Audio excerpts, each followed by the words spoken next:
Hello, it's Matt, and welcome to episode 21. No, wait. Year 21, 2021.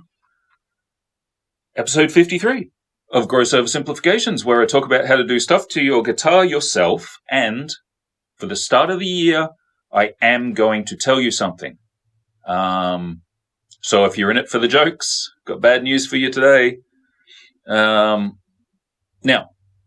I thought I'd talk about this because I've only had the shop open for a week, and I've had this conversation with like 3 different people, and they have been setting up their guitar themselves during the break. You know, there's been Christmas holidays and a bit of lockdown, and they've got some books and they've got some tools. They've watched some tutorials and they can't get it to feel quite right, and they've all had the same problem. So I'm going to have a bit of a chat about that. 3 minutes about what they had going wrong was with their radius. Okay, and now when I say radius, I'm talking about your fretboard is actually curved, right? And that part of the curve forms a big imaginary circle, and that imaginary circle is your radius of the fretboard. So they'll say this is a 9.5 inch radius. That means the big fake circle is 9.5 inches. That's it. Who cares, right? So it stands to reason that a smaller number is a tighter curve, and a bigger number is a flatter curve. That's all it means. Okay. And then in your internet travels, you probably would have sold some of these things, right? They say that they are vital to set up your guitar, which is a lie. But you might have a set, and these things do come in handy. So what they are, they're radius gauges. So you go through all the set and you find the one that corresponds to the curvature of your fretboard. And then you look at the number and it's 9.5. I knew that anyway. Who cares?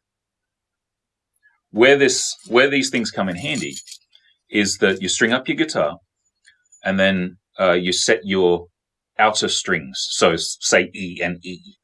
You set those heights, remembering that the bass string has to be slightly higher because it vibrates differently, blah, blah, blah.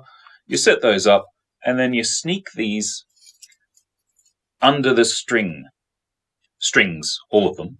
And then you can make sure that the bottom of each string corresponds to the radius of your fretboard, right?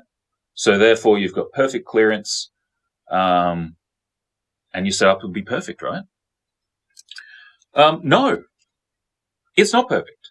And this is the conversation I've been having.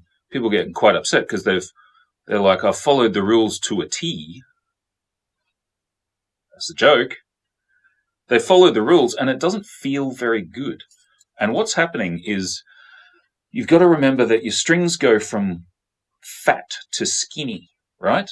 And depending on the gauge and what tuning and stuff, that can be quite a difference.